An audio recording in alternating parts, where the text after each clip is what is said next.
Welcome back to Dum-Dums and Dragons, where improvisers who've never role-played before journey into the world of Dungeons and Dragons. I am the Great Wizard Bukake, your host. Our heroes are traveling to Sembia. Butthole committed the group to dealing with a group of rogue undead. Juniper got her sword repaired to be ready for combat, and Quinny tried to say goodbye to Ginny before being interrupted by Farthole and having to confess his sins. What will happen to our heroes on the road? Find out next on Dum-Dums and Dragons. So having left Ginny Brownbarrow in the capable hands of Farthole Farch for confession, Quinny, you meet back up with the rest of the group, and collectively you are ready to make your way on the long journey to Sembia. Is there anything else you want to do before you all leave? Yeah, we're not going to see the Farthole Ginny scene.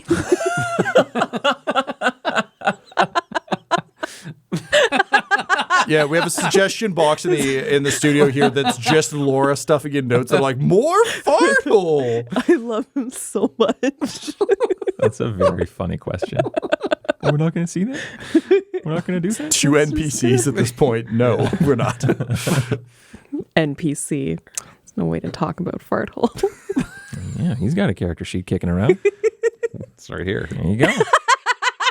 There you go, Okay, baby. we can do the opening of the Ginny Farthole scene. Oh my God. Fucking Oh my monsters. God. Oh my God, it's happening. You are going. I never expected this. You are going to pay for this, but I think it'll be worth it. As someone who has no stake in it, I think it'll be worth it. So Quinny, I don't even think it'll be worth it. you leave, and Ginny has been sitting outside, just turning the snow globe over and back.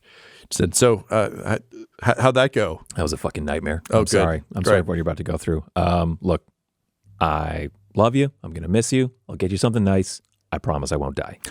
I love you. I miss you. And I promise I won't rule the kingdom while you're gone. Yeah, I'll take it. Yeah, just, cool. Be a kid. Just have Yeah. fun. All right. Yeah. Okay. Maybe I'll go see how Seamus is doing with that portal stuff. I think he said he saw an ear, an elf ear through it. So I think he might actually be making some progress, which is kind of fucked up, but he seems really smart. I think being in that other dimension may have given him some like skills or something. So yeah, I'll go either help him or kind of make fun of him like kids do. Okay. Yeah. No, that sounds great. Yeah. Okay. Cool. Go Junior Jace. Where'd you learn that? Did I do that? I mean, it's around. People talk about you and Uncle Butthole and All right, and well. Alan and your adventures and Well, go Junior Jays. yeah, go Junior Jays. Okay, good. Yeah, thanks. Into the realm of nightmares we go. And she shuts the door and sits down with a player character named Farthole Farch. Says, okay, so confession. That's kind of neat. I've never done one of these before. Oh, you haven't done one before. How old are you?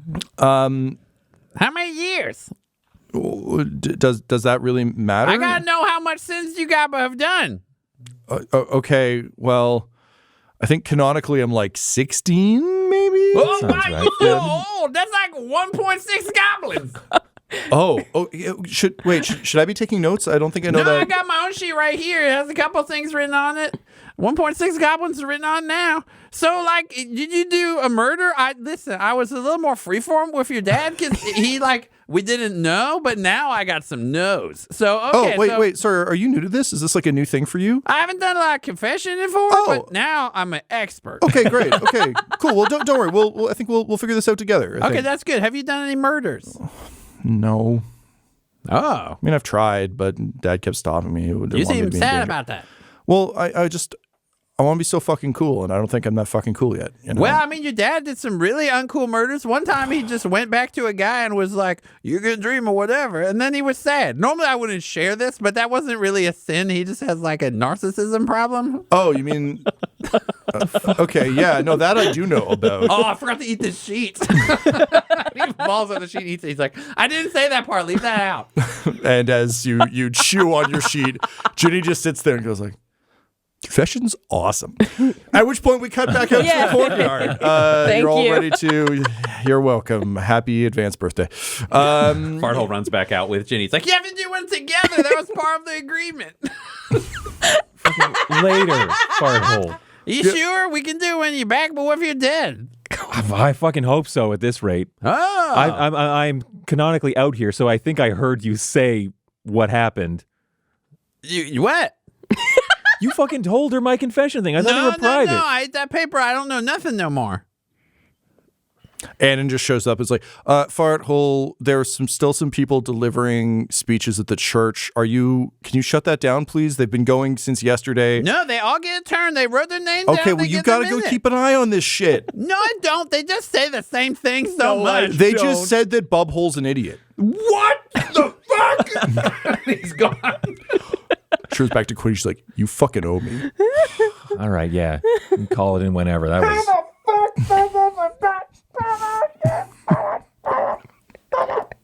And with the dulcet tones of Farthole screaming at various religious figures, the team gets together. Any last things that Butthole would want to do before he goes? Quinny has done his thing. Juniper, you got your sword, so we've had kind of your two things. But Butthole, is there anything you would do before you go? Butthole's got Goblin Jr. ready to travel. He would just hide and feel sad and alone and stare out windows. So he's doing a lot of 1960s album cover style poses near windows looking out at a desert. Great. So Annan finally arrives and says, it's time to go, sir. Okie dokie. Just, I guess, I feel like I got to do a lot of speeches for other people, but just like, you got this. Yeah, I got this. Hey, I don't know if this is even possible given the state of things, but can you try and maybe enjoy this a little bit? I feel like this is what you guys used to do all the time, and I don't know how many more of these you get to do, which is kind of you guys out on the road. And yeah, the stakes are high and stuff, but like you've got a few days where you're just traveling. So maybe try and use those to, you don't have to talk about gestures broadly like all this, but just try and reconnect with your friends a bit. I mean, you guys adventured for a long time, and I feel like it's kind of been go, go, go since you got back from hell. Yeah, that's a reasonable thought. Okay, yeah, I'll talk to them about things. Yeah. I don't know. I just think it might do you some good. Yeah, that's a reasonable idea. All right, I'll do it. I'm going to talk to them about things that have changed since the last time we were together. Okay, and I'll make sure that this doesn't fall apart while you're gone as much as I can. And I will make it nicer for when you get back. Well, that'd be this place. Yeah, if you want to redecorate in here, like yeah, I would say, I've got some ideas. I was in hospitality for a long time, and I know I also haven't really been leaning on that skill set for a bit, but this place is fucking grim. You are literally never going to be not depressed living in this place. Yeah, let's bounce some of that around. Also, if you find any like unseen hand shit anywhere, just put it in Quinny's office. He has an office, right? He's got to have something. I don't think so. I'll make Quinny an office. Okay, great. Let's make Quinny an office, and then if we find any unseen hand stuff, we'll put it in there. Otherwise, yeah, just if you keep it on.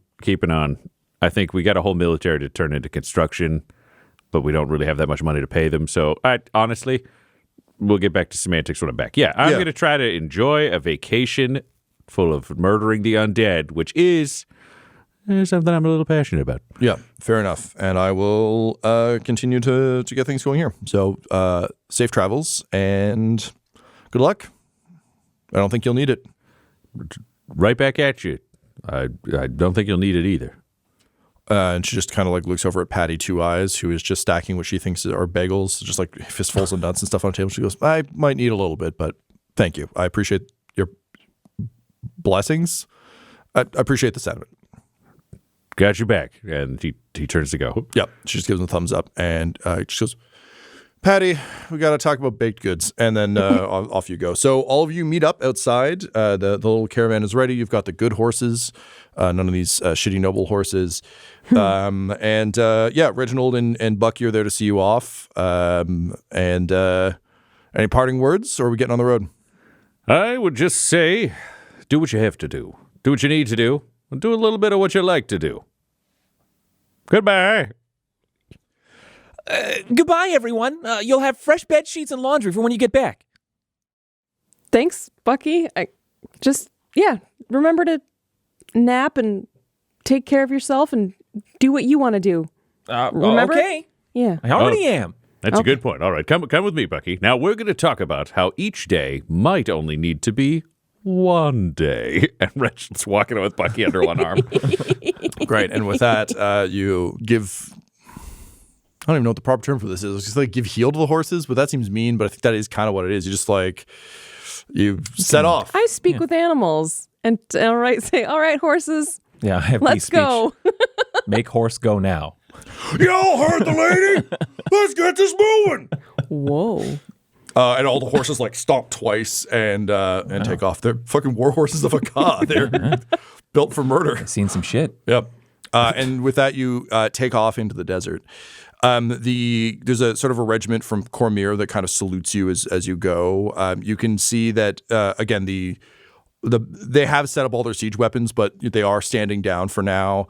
You can see kind of the Grand Pavilion there, the crime scene in the distance that is being guarded by Asgard troops, and then slowly the city of Asgard begins to fade into the distance behind you.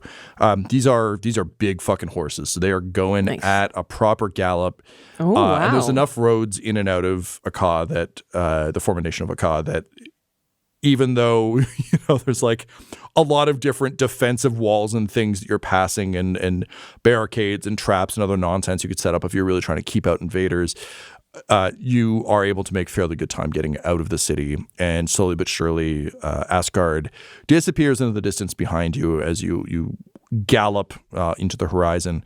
Around you, the desert begins to just kind of consume the vistas in all directions.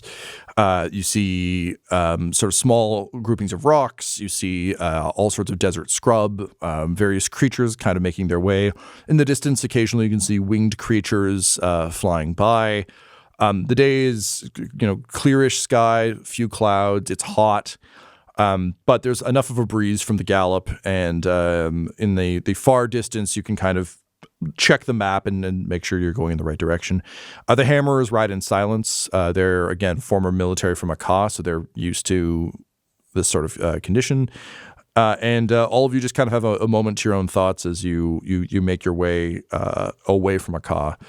Is there anything in particular going on for any of you as you take these sort of first gallops of freedom? Obviously, we'll check in with everyone once you've been on the road for a bit and you're talking to each other, but I just feel like anytime I leave a place and I'm like on a train or I'm driving away from it or whatever, I usually have a moment of like, oh, wow, like I'm out of that. And for all of you, you haven't been out of Asgard in a while.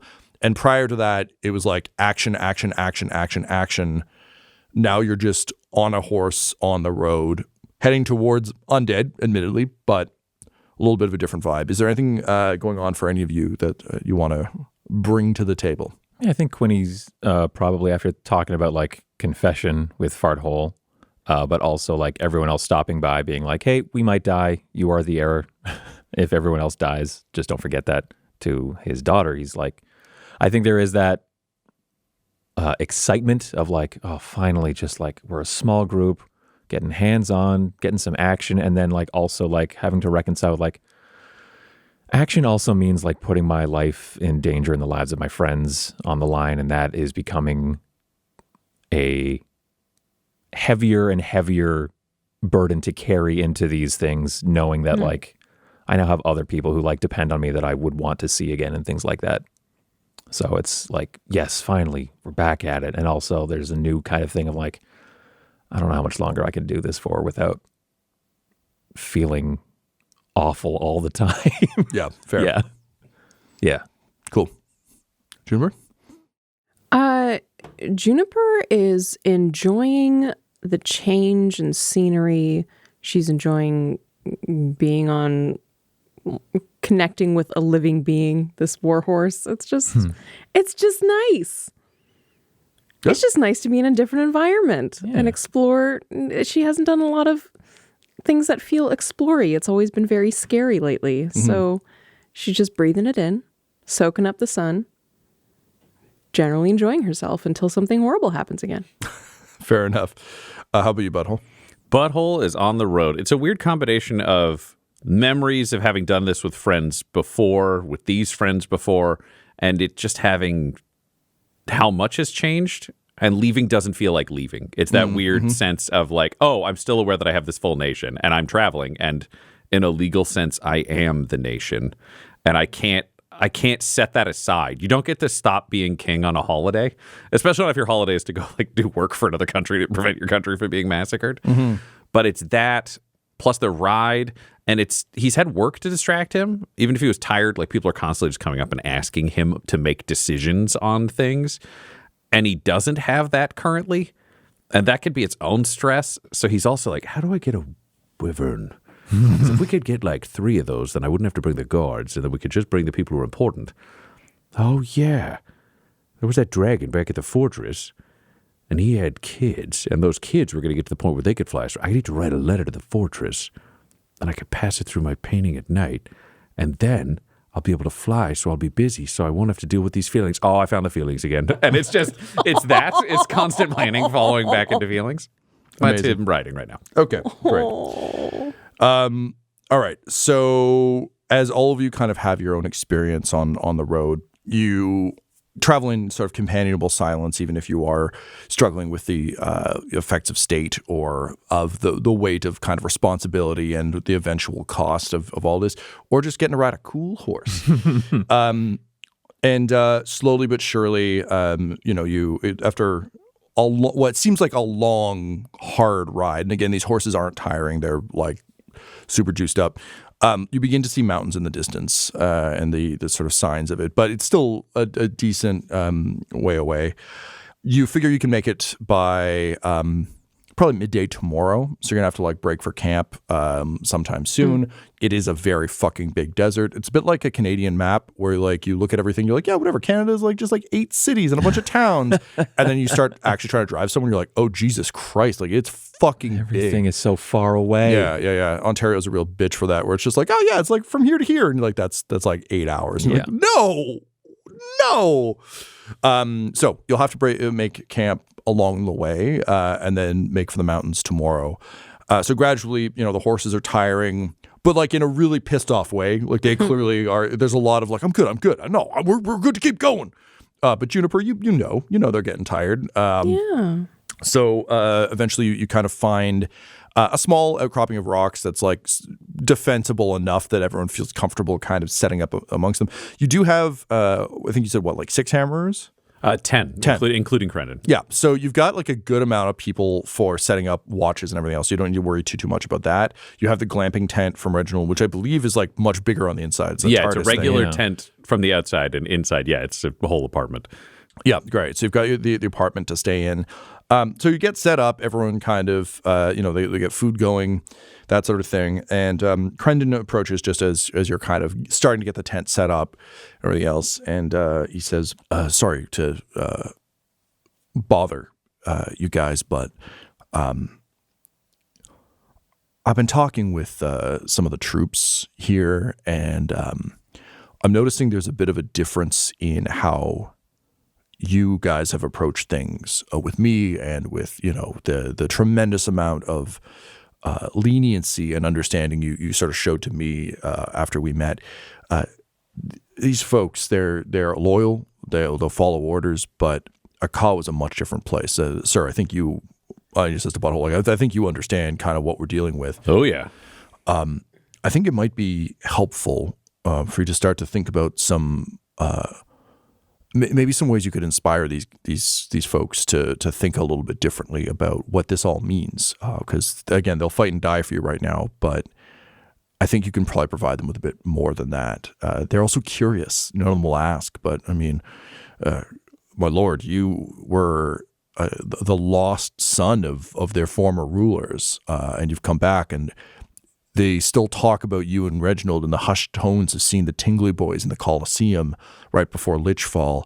So they are excited, but they're curious, and I think all of you have such interesting stories to tell. A story of valor, a story from your past from each of you might really help them understand who they're fighting for, rather than just that they have to fight and die, because they're ready to do that, but I think they could be inspired rather than just loyal. Yeah, that makes sense. I'd already planned on doing some like hammer training with them, because we can do that like at night and the morning, because the hammer is not, let's say, Akaw's first choice. Tends to be a lot of blood stuff, which hammers make, but like ritual knives and stuff. So we'll do some training in the morning. We'll do some training at night. And then I'd say we could do like a campfire evening thing. Yeah, campfire sounds good. If any of the hammers are traveling with us, we can do little Q&As. Anything they want to know, we'll just have a little chat so we can share stories. If they just want to know stuff that's going on, like we can find out about them too. It's all good stuff. So, yeah, all right. Once dinner's ready, we'll talk to everybody who's not on watch and make sure that the campfire chill times extends enough that we get people on both sides of a watch. That sounds good to me. Does that work for you, Juniper? Whatever you say. All right, we're doing that. Great. So food gets cooking, watch is set up. Because this is a small rocky outcropping, it's easy enough to set up a watch, and it's the desert. So you would kind of see things coming very Monty Python, like assaulting the castle, kind of like someone's going to like it's very easy to catch that. So everyone's feeling good about this. This feels like a nice defensible position. Also, a giant war state in the middle of the desert is a scary thing. So it's not like there's just like random bandits being like, oh man, we should try and attack that war nation's caravans. Emily and Archibald were not nice people, but they did deal with the bandit problem very effectively. So you get set up, meals cooking, the smell of delicious things cooking over a fire is on the air. And slowly and somewhat tentatively, you can see the hammerers start to kind of gather around. And it's in a very timid, almost dog that doesn't know if you're a friend yet kind of way, where they're not used to talking to their commanding officer. They're certainly not used to talking to their king. But Crendon has been telling them, like, no, everyone, like, you should really come to the campfire. There's going to be a campfire and hammer drills. So I think it would be safe to say hammer drills happen first. Oh, yeah, absolutely. So they've been doing the hammer drills, and that's all fine. So they do feel a bit more close to you because they've been working with you on something. And so a bit of that barrier has fallen. But to be able to casually approach, they love that there's a glamping tent. They're like, that we get. You're going to go somewhere nicer than we go tonight. But slowly but surely, they kind of gather up, and there's a bit of a, we want to be comrades, but we're not sure if we're allowed to be yet. And Crendon kind of clears his throat and says, all right, hammer is at the ready, and they all like bring the hammers up and said, all right, good. That was a test. You all passed. And they all kind of like look at him, and he goes, oh, I'm sorry. That was a joke. Shit. Okay. Join us at the campfire. I believe our king and our minister of culture and our chief justice have some things they want to say, but don't be at alert. Yeah. Do you know what? I'm going to take over, Crendon. Thank you for this opener. So we're all very formal at the castle because we got to be, because there's ambassadors, there's envoys, and there's all this stuff going on. We're on the road. You're hammerers. That's going to have special privileges. For the next 2 hours, we're just going to be people. I'm Butthole. That's Quinny. Hey. That's Juniper currently. Sometimes she's somebody else, but right now she's Juniper. That's Crendon. Anybody who's not on watch, you're just you. Why don't you sit down and tell us all your names, and we'll do some like name game stuff so we can all learn them. Name game? All right. Yeah. All right. All right. I need charisma saves from Quinny. Just Quinny. You have +3. Thank you, because that was a low number. That's probably not going to be enough. Let's see. Total of 9. 9. Everyone else gets along fine in the name games. You know, you learn everyone's names. It's a little awkward, a little fun, like every corporate retreat. Quinny, you fucking hate this. Yeah. Quinny, Bo Binny, Banana Fana, Fo Finny, B5, oh, Minnie. Quinny. They all yell. So Quinny, I'm going to give you disadvantage on the next charisma-based check with this crew. Yeah. Yeah.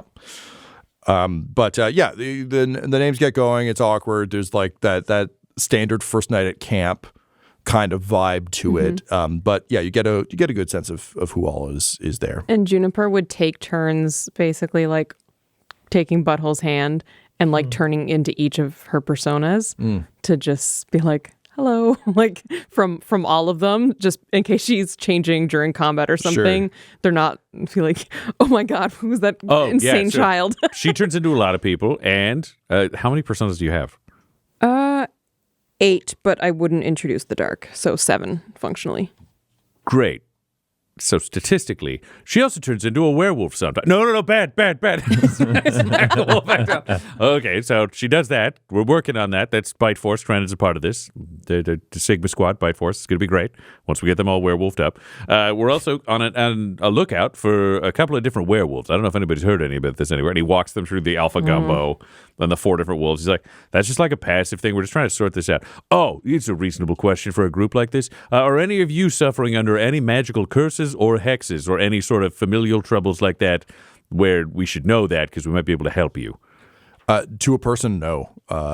One of them kind of, an elf kind of clears her throat and says, I appreciate you asking that, but generally any of us who are under a curse or affliction died serving a car and or were killed by the affliction for failing to serve a car. Those of us who remain are strong and hearty, although I do appreciate how many of our wounded comrades you managed to bring back into the fold. None of us were entirely comfortable with the whole stub a toe left to die in the old marketplace situation. Yeah, we're never doing that again. That's some evil, also stupid shit. It's wasteful, yeah. Yeah, it's insane. No, everybody gets healed. If you have any afflictions or any problems, you can absolutely come to us. And I'm not just talking like, which cursed me so my foot fell off. I don't know a lot about curses, but like...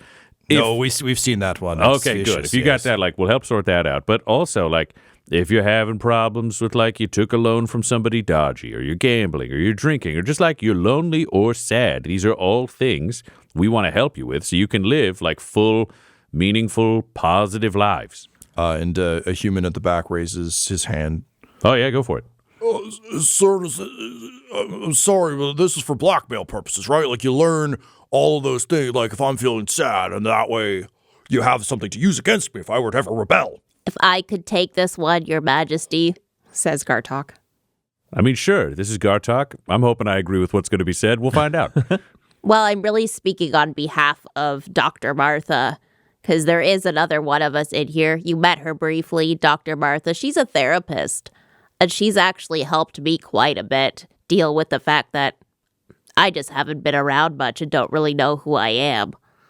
But we're working on that and exploring that in small spurts when there's 5 minutes of free time and I can just come out and see the world and experience things. Anyways, all that to say that Dr. Martha has really been helping me with, determining who I am post strange goblin warehouse that I appeared in one day. Okay. So once she knows that, she can then use that to break you should you turn on the rest of the personas. I understand. No. Yeah, okay. No, I was going to say, to answer your question, because that felt like there's might be a little more about Gartok than about you. No, there's no blackmailing. This is about enabling you to simultaneously be the best person that you're going to be and the best hammerer that you're going to be, or if you're not going to be a hammerer, you're going to be something else. If we're going to talk 2 different levels, because I've been in a car before, Quinny knows. He has. So we're going to talk kind of a car language, and then the language that we as people from outside a car are generally dealing with. In a car language, if I can blackmail you, so can someone else. So I want you to be... There's lots of nodding and yes. I want you to be unblackmailable, which means I want to set you up to be as capable and excellent as possible for your protection and for mine and for the nations. This is a real captain by captain moment. Like, people are applauding. Like, there's someone just sitting there galaxy braining going like, of course. Like, it's so simple. Okay, that was the cynical read. Now I'm going to say some stuff that'll confuse you, and hopefully over the courses of ideally days, but realistically years, you may come to believe some of this, which is I actually care about all of you as people, regardless of the transactional value that you have to the nation of Asgard. I care about you as people, and I want you to be happy as people. And if you would be happier as people, not being hammerers and doing something else, that's equally valid and super wonderful, and I want to help you do that. Because this is not going to be an easy job, especially now that you're going to be doing peacekeeping, and it's going to get complicated, and you're going to have to do the right thing in ways that are inconvenient. But if that's the job you want, it's going to have a huge payoff, and it's going to be great for you as a person. Or if it's not, that's fine too. I actually just want all of you to have meaningful and as happy as possible lives where you can be connected with other people and find joy and find love and find good things. Because I feel like we've all been abused by a previous generation of a Ka, and then having read histories that were like coming out of some sort of weird talking stone that sprayed goo at us. It's been centuries of that, and I'd really like to change that cycle. And to do that, I have to love everybody, and I do. And the elf just nods and says, "That makes a lot of sense, sir. I don't think any of us have ever really thought beyond being a means to an end before, so this will take some adjustment. But this does sound like a better way forward. And to be unblackmailable, it's truly incredible. Can you imagine?" And the gruff human just kind of turns and like looks meaningfully at Gartok, and then raises his hand again. All right, I think Gartok, that might be a question for you. Yes, you have a question? Well, I just wanted to say that I'm a fan of you, little goblin. I know you're just saying you don't really know who you are, but I think you've helped us quite a bit. And like, there's a lot of mumbling. And said, I think we'd all like to see you around. Wow. Can you please describe in which way I helped you? It will help me understand what I should continue doing in the future. Well, you listened to our problems, and you didn't really solve them because you're kind of talking about yourself, but that was also interesting because we don't really hear a lot of people talking about themselves unless it's, from the top of a tower where they kind of like raise their arms out. There's usually flags and things, and it's really like, ah. So it was nice to just hear some of that, and I think we can all... So sharing my story of personal growth inspired you to follow your own. Yeah, well, I mean, like, it helped, too, that the king kind of helped make us understand how it applied to us, but yeah, it sounded interesting. And also, I mean, I should be an inspirational speaker. It's possible, yeah. Also, I mean, I gotta tell you, I spend all my time being me. You get to spend 1/7 of your time being you. So I understand why you don't really know who you are. That's tough. I think we can all. I don't know. I think it's what empathy feels like. I think I've heard that before. They're all like, "Oh yeah, that sounds like a thing." Yeah, I've heard that. Yeah, and people can't have empathy with you unless you tell your story too. And that's why you've probably heard some stories about us. But what I'm interested in hearing is a story from each of you, because I think we should all get to know each other, and it's going to help us all be better people.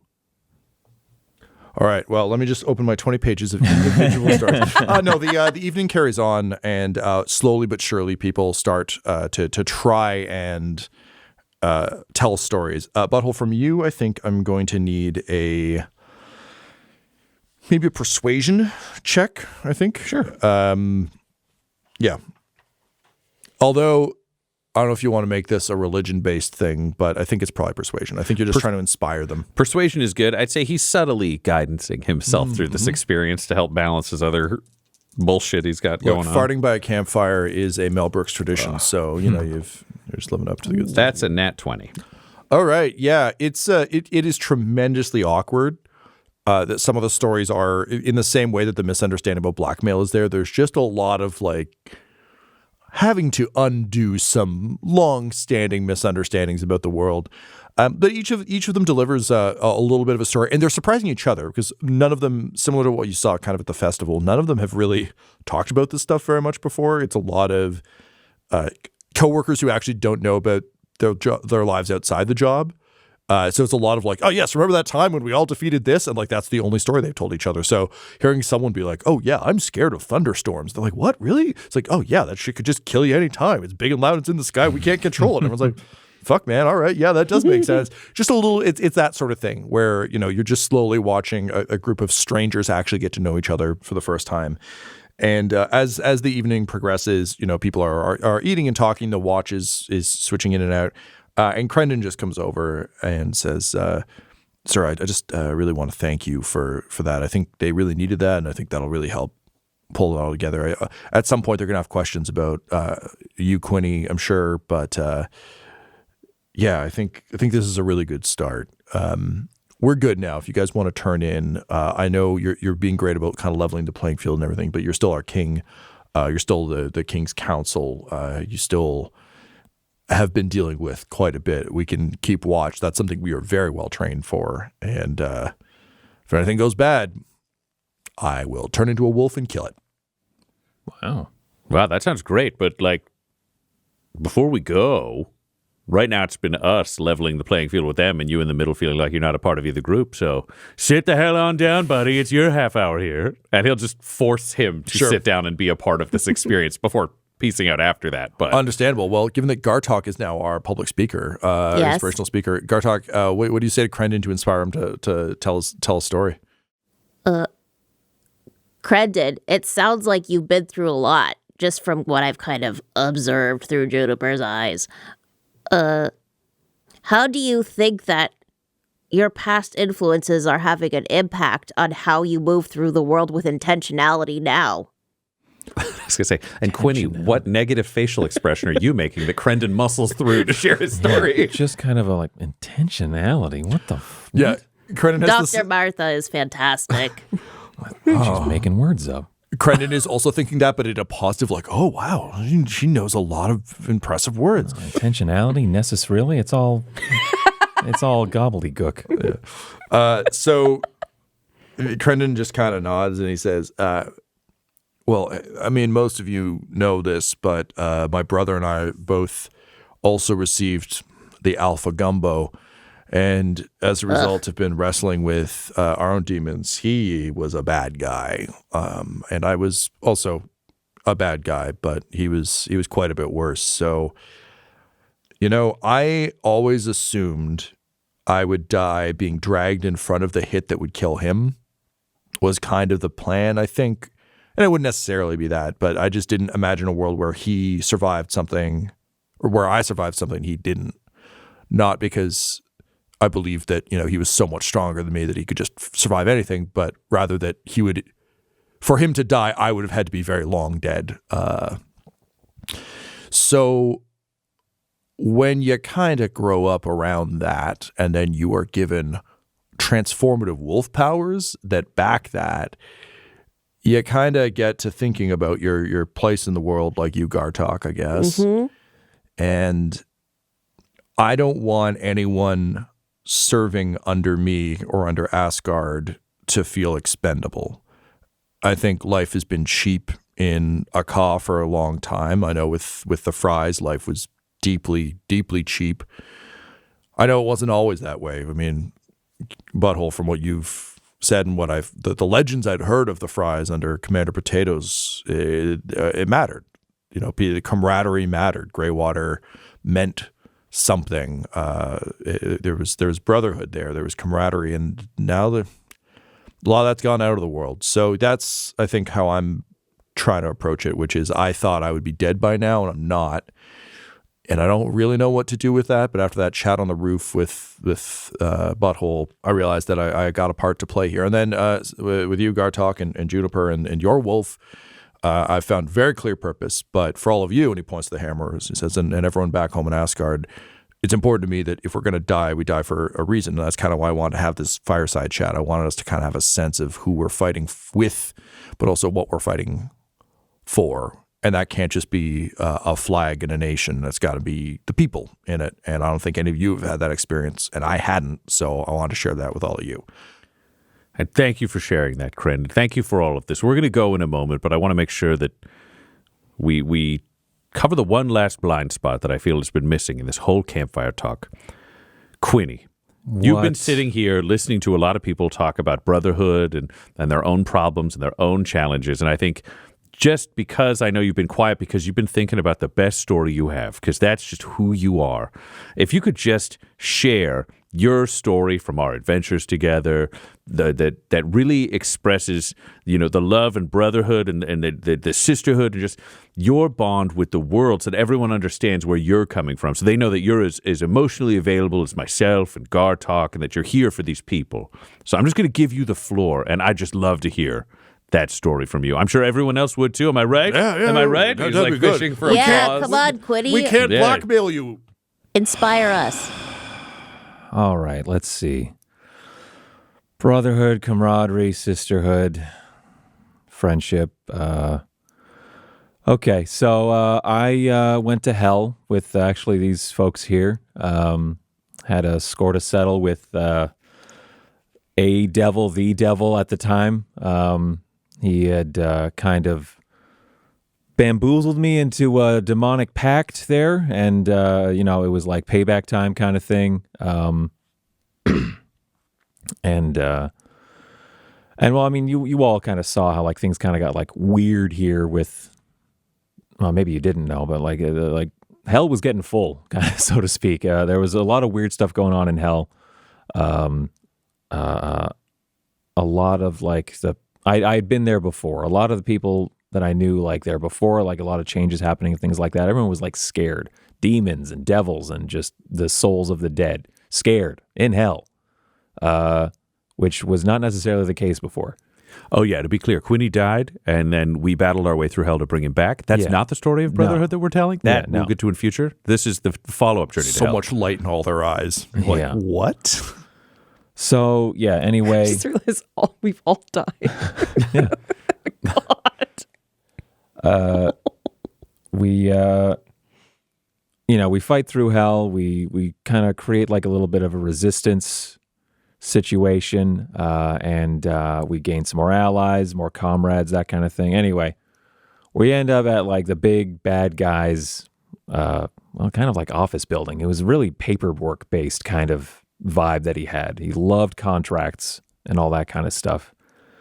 And I, it was a big thing between him and me, but I just could not do it alone. He was so strong. I mean, I think he killed me in hell. And you kind of like don't come back from that generally without the help of, in this case, I believe, a god, his god.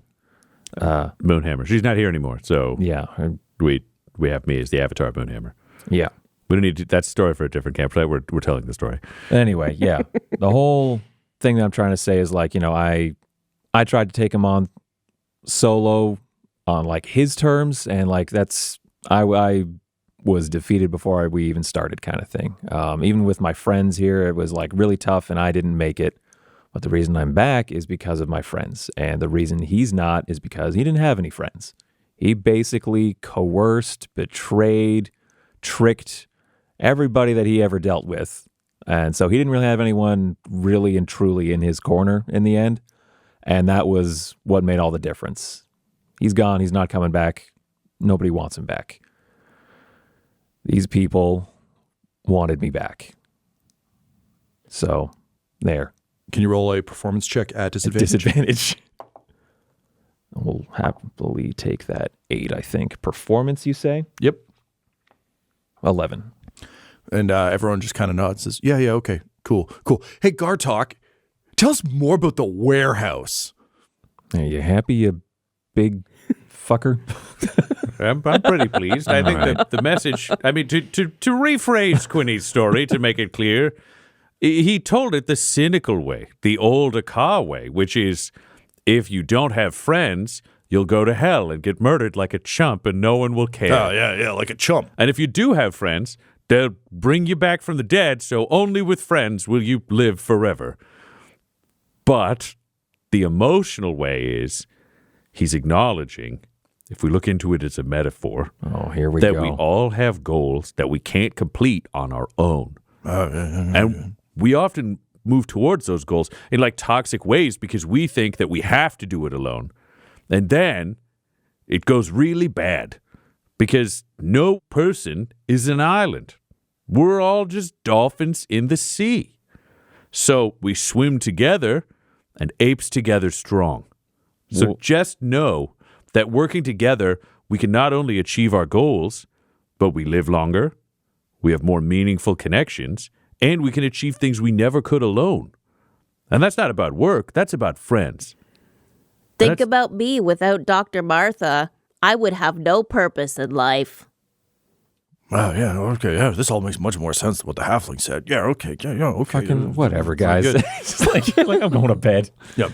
And so with the group kind of like mumbling in assent, like nodding to Butthole, it kind of comes out. He's like, all right, everyone, we got to get back on watch. We got to give these guys some time to rest. We also got to start planning to fight these ape dolphins, who sound like a real strong group. But no, we are the ape dolphins. Sorry, the metaphor was confusing. Fuck yeah! All right, so good. We're ape dolphins. Back on patrol, and we'll make for the mountains in the morning.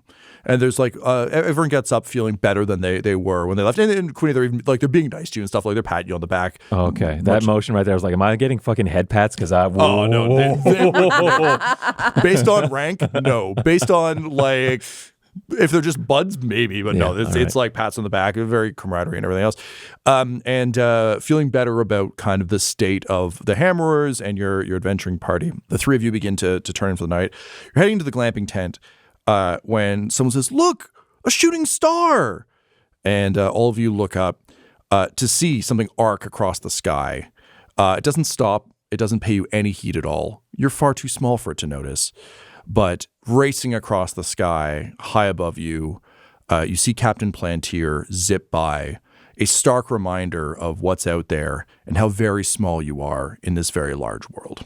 This episode of Dum-Dums and Dragons features the voices of Ryan LaPlante at the Ryan LaPlante on Twitter, Tyler Hewitt at Tyler_Hewitt on Twitter, Laura Hamstra at EL Hamstring on Twitter, and our DM Tom McGee at McGeeTD on Twitter. This episode's sound was edited and mixed by Laura Hamstra, and Dum-Dums and Dragons artwork is by Del Borovic, who can be found at delborovic.com. Our theme songs are And Now for That Massive Coronary and Skipping Through the Orchestra Pit Part 1 by Peter Gresser, and our ad music is No Control and Chiefs by Jazzar, JAHZZAR, all available at freemusicarchive.org. When it comes to Dum-Dums and Dice, you can visit our website at dumdumdice.com. Our Twitter and Instagram are at dumdumdice, and on Facebook at facebook.com/dumdumdice. But most importantly, we've got merchandise at redbubble.com/people/dumdumdice, or you can join our Patreon at patreon.com/dumdumdice. That's DUMBDUMBDICE. And tune in next week for more Dum-Dums and Dragons.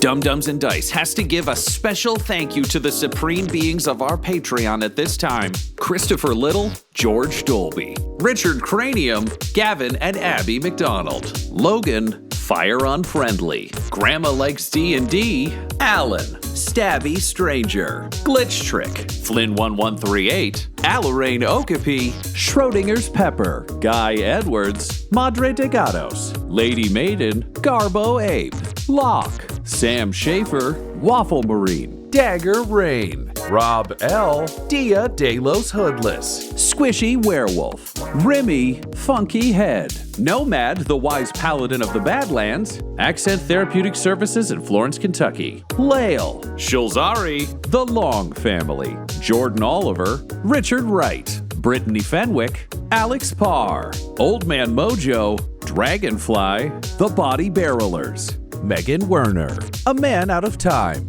Curtis at FingerTechRobotics.com, Panda24NN, Shendra D, Your Homeboy Bones, and Jill and Noel LaPlante. If you want your name to be added to this list, you can join our Patreon too at patreon.com/dumdumdice. Thanks to them, and a little bit of thanks to you.